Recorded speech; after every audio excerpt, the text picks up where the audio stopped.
Mary goes with Jesus, going to a wedding. After a time, Mary had occasion to see Jesus again because both of them were invited to a wedding in Cana, a village near Nazareth. Jesus brought his new disciples with him. He wanted them to meet his mother. All sat near each other at the wedding. Right at the happiest part of the wedding feast, Mary noticed that the wine was running short. She felt badly for the new bride and groom, for they would be embarrassed to tell the guests there was no more wine to drink. Not knowing what to do, she told Jesus of the problem. He said, "We should not interfere. Besides, my time has not yet come."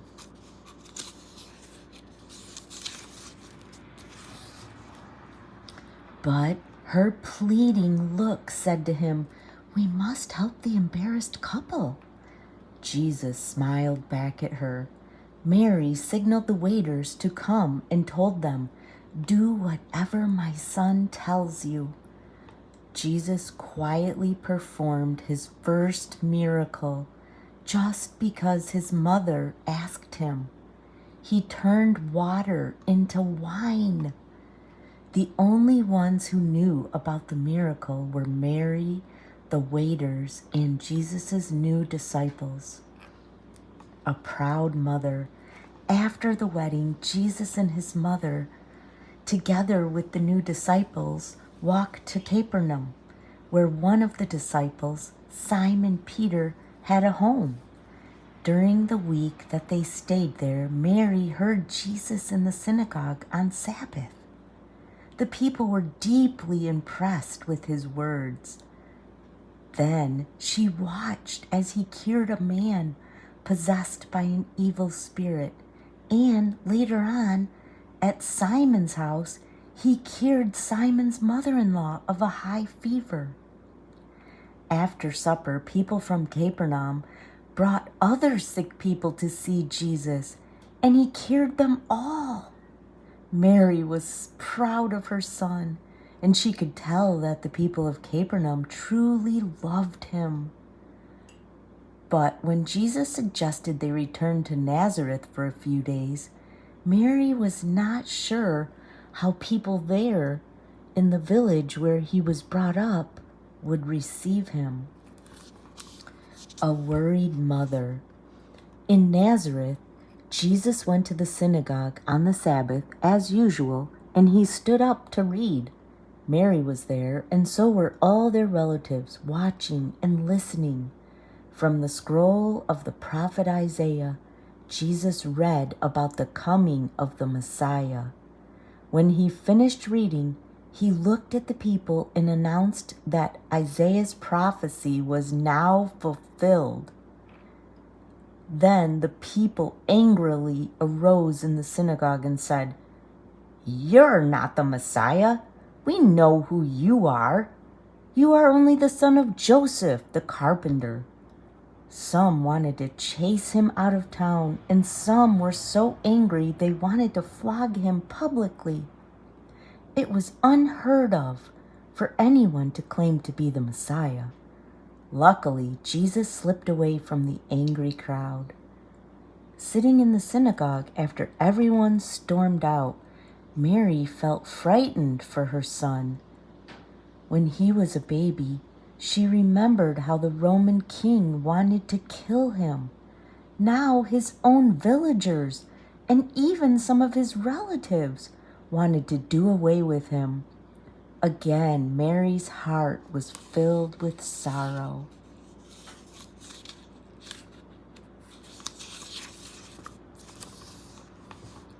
Embarrassed and angry relatives. When the people of Nazareth heard that Jesus continued to preach, some of his relatives were even more embarrassed and upset than ever. They made plans to stop him from preaching and acting as if he were the Messiah. They decided to go and talk some sense into him. They persuaded Mary to come with them when they confronted Jesus. When Mary and the upset relatives reached the edge of the crowd where Jesus was teaching, they passed a message through the crowd to Jesus. "Your mother and your relatives are standing outside the crowd and want to talk with you," was the message. It seemed that Jesus knew what was on the minds of his relatives, and he refused to see them. Instead, he continued speaking to the crowd. Jesus said, "My real family are those who hear the word of God and put it into practice." Then the relatives left angrily, but Mary was proud of her son and stayed on to help him.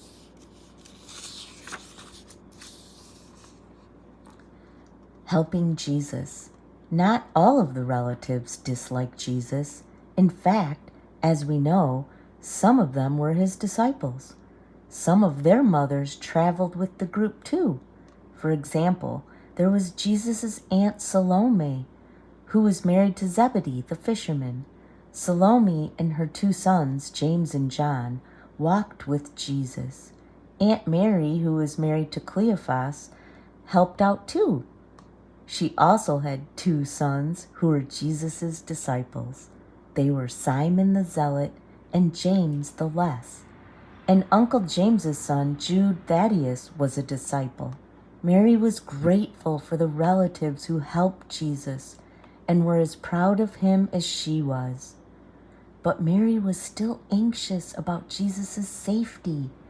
Jesus was loved by all who believed in him, because he healed them in body and soul.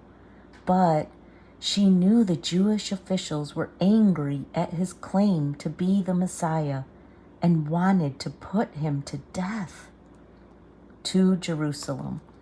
Mary overheard Jesus telling his disciples how dangerous it would be for them in Jerusalem, especially during Passover time. But still he wanted to go, so all went with him. When they arrived in Jerusalem, Jesus knew someone who had extra rooms large enough for the whole group to use privately. Mary worked with the other women to prepare all the necessary food for the Passover meal. A dangerous night. This night would never be forgotten. Mary could feel the danger. She could not get rid of an anxious feeling all during the meal, while she and the other women sat quietly in the next room to where Jesus and the disciples were eating. At meals like this, the men and women ate in separate places. After dinner, the men went out for a walk. Mary helped the women clear away the food and get the rooms ready for everyone to sleep that night. Mary could not rest. All the women were worried because it was late and the men had not yet returned home. An arrest. Imagine their terrified shock and surprise when, in the dead of night, some disciples burst into the room announcing that Jesus had been arrested. Mary's heart skipped a beat. She grew cold with fear. Hidden in the crowd.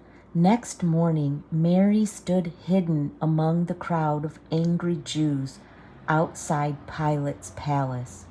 She saw her son paraded in front of the jeering mob. She saw his bruised and bloody body and the crown of thorns on his head. She heard her own people shouting, "Crucify him! Crucify him!" She could not stop crying.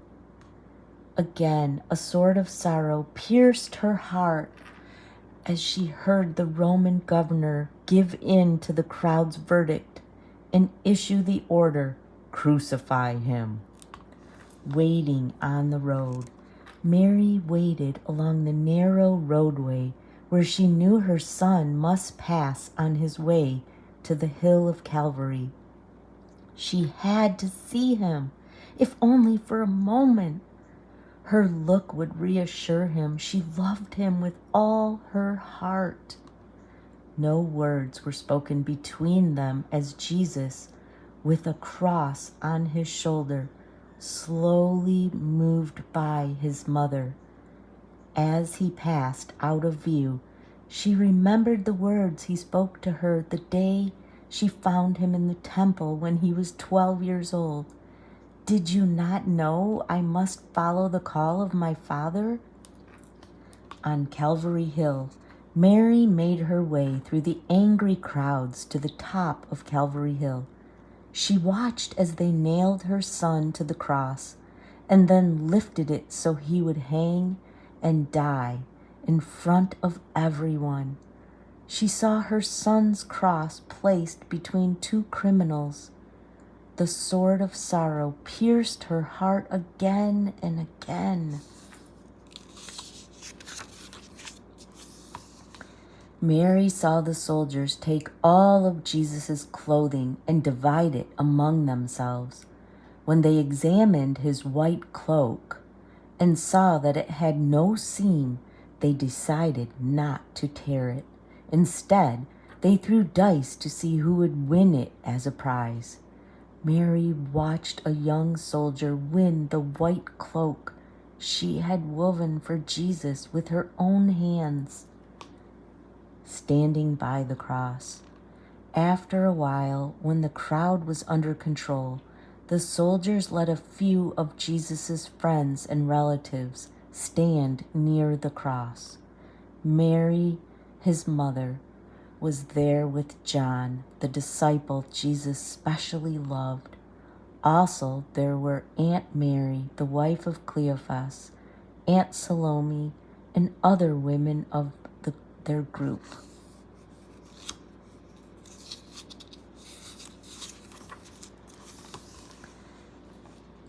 Listening to Jesus, Mary listened closely to each word Jesus spoke from the cross.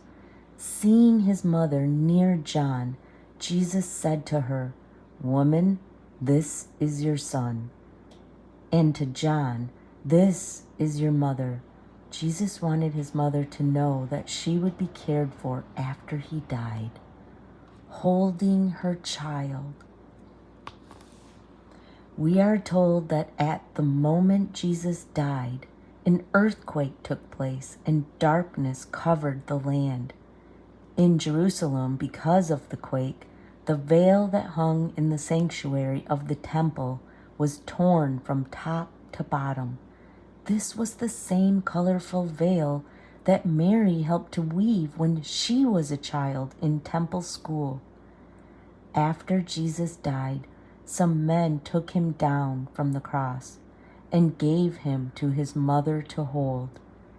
Mary held her child's lifeless body in her arms. Once more, the sword of sorrow pierced her heart. By now, her heart, like the sanctuary veil, felt as though it had been torn from top to bottom.